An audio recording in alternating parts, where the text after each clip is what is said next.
E aí, meus queridos, tudo bem com vocês? Bem-vindos ao nosso Photolife, a busca pelo instante, esse nosso curso de e sobre fotografia que deixará vocês com uma câmera na mão e muitas ideias na cabeça, em que falaremos não apenas sobre como fotografar, mas também o que fotografar. E eu digo para vocês que este curso nasce, pessoal, da demanda de muitos de vocês, muitos dos nossos alunos, que já sabem fotografar, mas às vezes se veem no meio de um parque, no meio de um casamento, no meio de um ensaio, sem ideias na cabeça. Então, é muito importante que a gente faça essa construção de conceitos, que a gente faça a educação do nosso olhar fotográfico e que a gente passe a encarar a fotografia indo muito além da técnica. Por isso, neste curso, eu vou trazer referências aqui para vocês,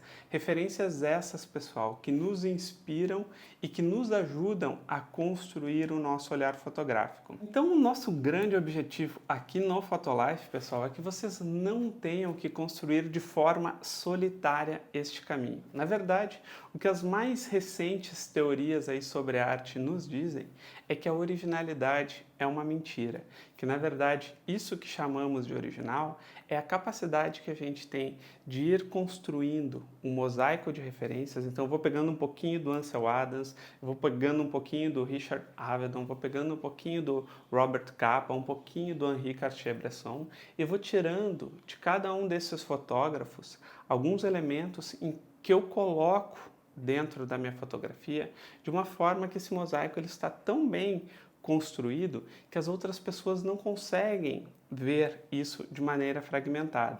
E na verdade, até quando enxergam, olha, isso aqui é Henri Cartier-Bresson, Henri Cartier-Bresson que gostava de compor dessa maneira.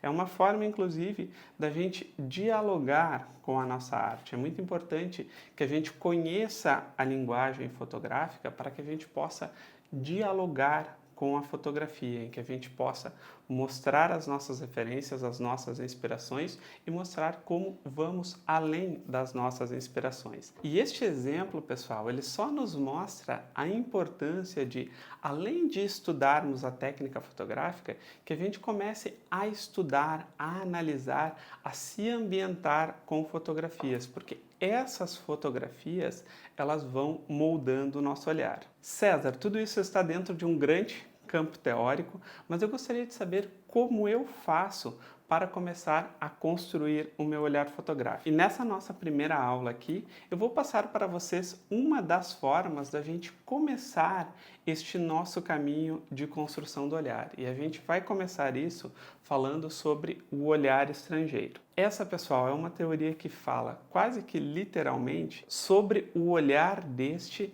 que se desloca para uma outra cidade, para um outro país ou para uma outra cultura. Quando estamos em um habitat diferente do nosso, pessoal, o nosso olhar ele fica extremamente aguçado. A gente começa a reparar as pessoas do lugar, ver que as pessoas na rua, vendedores, mendigos, a forma como as pessoas se vestem para trabalhar, tudo isso começa a ser registrado. Nada vai passando. A gente vê uma fonte numa praça que os moradores deste local estão cansados de passar por ali e não reparar. E o olhar estrangeiro é aquele que tudo repara, quando a gente se depara com o novo. A grande questão é que o olhar estrangeiro, se ficarmos nesse lugar 1, 2, 3 meses, a gente entra nesse processo natural da vida de automatização do olhar. A gente passa tanto por essa praça, a gente passa tanto por essas pessoas, que a gente já não consegue mais reparar nelas. E o exercício do olhar estrangeiro é justamente a gente olhar o suposto conhecido com um olhar de desconfiança. Se vocês começarem a reparar, pessoal, com mais profundidade o universo que está próximo de vocês, vocês vão começar a descobrir um mundo completamente novo. É exatamente isso que o Edward Weston, que é o primeiro fotógrafo que eu trago aqui no Photolife, começa a fazer lá na década de 20, quando ele começa a fotografar pimentões,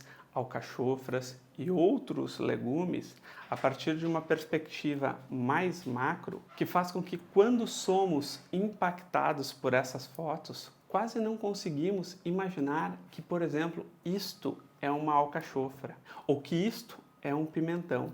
A gente começa a reparar nas formas, a gente começa a reparar na luz, a gente começa a reparar na textura. Começamos a enxergar coisas, pessoal, que antes eram um simples pimentão, que antes era uma simples alcachofra. E esta, pessoal, é a nossa responsabilidade enquanto artista. É apresentar o mundo de uma forma mais significativa para as pessoas. Uma forma simples da gente entender esse conceito é quando, por exemplo, vocês são impactados por uma música, por uma canção, que fala exatamente sobre algo que vocês sentem, mas que vocês não se davam conta de que sentiam daquela maneira.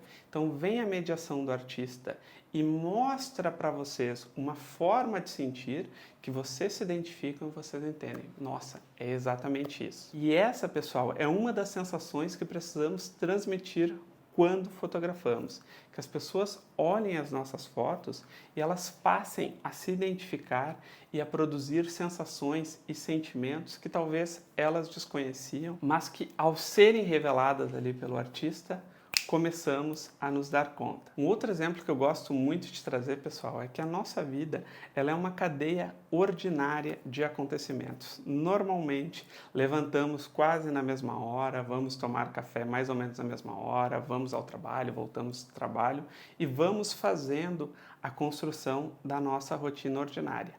Porém, às vezes, acontece algo inusitado no nosso dia. Aquilo que faz a gente ligar para um amigo e dizer, olha, eu tenho uma para te contar. E essa história, pessoal, é tão boa que ela vale o preço de um amigo parar tudo que está fazendo para nos ouvir. A isto deveria se parecer uma boa foto. Mas só conseguiremos perceber isso, pessoal, se tivermos os olhos bem atentos, se realmente começarmos a enxergar o mundo a partir da perspectiva do olhar estrangeiro. Aquele que olha, vê e repara e revela o que o olho destreinado não veria por si só. Na nossa próxima aula, pessoal, nós vamos dar uma olhadinha nas fotografias do Edward Weston e eu já vou propor o nosso exercício prático aqui do Photolife. Para quem chegou desavisado, como este é um workshop, pessoal, faremos uma dinâmica de um exercício prático que eu irei explicar para vocês na nossa próxima aula. Grande beijo para vocês, tchau, tchau!